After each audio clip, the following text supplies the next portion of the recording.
ছাত্ৰছাত্ৰীসকলে আলোচনা কৰিছোঁ নৱম শ্ৰেণী গণিতৰ অধ্যায় 2.3 6 নম্বৰ একটো -14x² -13x + 12 বহুপদটো 2x + 3 ৰে সম্পূৰ্ণভাৱে বিভাজ্য হ'বনে হয়নে পৰীক্ষা কৰিব আহাচোন এটা ক্লিয়াৰ কৰিব আছো তাৰমানে আমি হৰণ কৰিব লাগিব সম্পূৰ্ণভাৱে বিভাজ্য তাৰমানে হৰণ কৰিব হ'ব নাই গতিকে আমি ইয়াক হৰণ দেখুৱাইছো সেইকাৰণে এনেকৈ দেখুৱাইছো 2x 14x no vs x x আমি এই 14x² টো ল'ব চেষ্টা কৰিম x ইয়াত এটা আছে আৰু এটা x হ'লে x² হৈ যাব এই 14 ৰ কাৰণে ইয়াত আমি 7 মাল্টিপ্লাই কৰিব লাগিব এটা কাষত দেখুৱাই দিছো 2x + 3 এটা 7 ল'লো এতিয়া 7 to the 14 আৰু এটা x x² হ'ল 14x² 7 3 the 21 x এটা ইয়াত মাইনাস আছে 14 ত মাইনাস আছে ইয়াত মাইনাস নাই সেই গতিকে আমি ইয়াত মাইনাস দিব লাগিব ইয়াত মাইনাস দিয়াৰ কাৰণে আমি ইয়াত মাইনাস দিব পাৰিম আৰু মাইনাসৰ প্লাসে ইয়াত মাইনাস হ'ব এতিয়া আমি পালো -14x² -21x x x মিলি আছে এই সঠিক কৰিকে তলতে পাতিছো আৰু ইয়াতে পাতি -7x এতিয়া বিয়োগ কৰিব লাগে বিয়োগ কৰি যাওঁতে আমি মনতে ভাবি থকা বিয়োগ চিনটো বিয়োগে যোগ হ'ল আকৌ বিয়োগে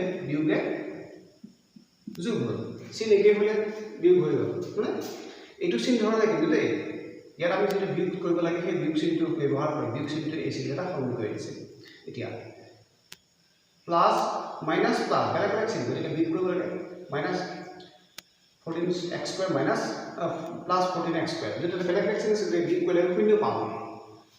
শূন্য নাপাতো তেনেকে প্লাস মাইনাস বেলেগ চিন গতিকে বিয়োগ কৰিম 21 ৰ 13 মাইনাস কৰিলে আমি পাম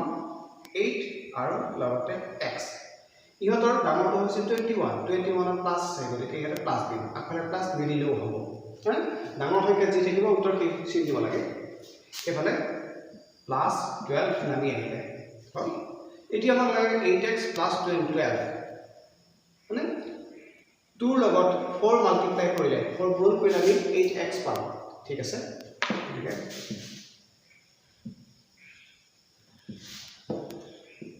ইয়াতে 4 ললো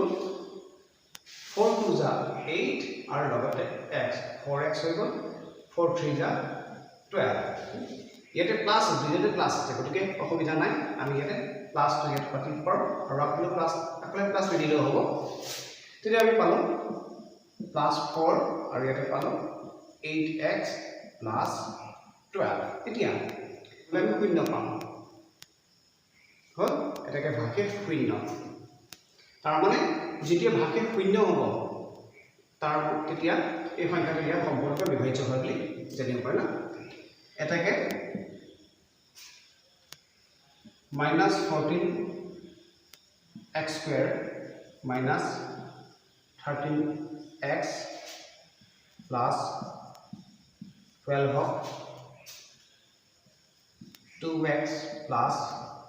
3 ৰে সম্পূৰ্ণকৈ বিভাজ্য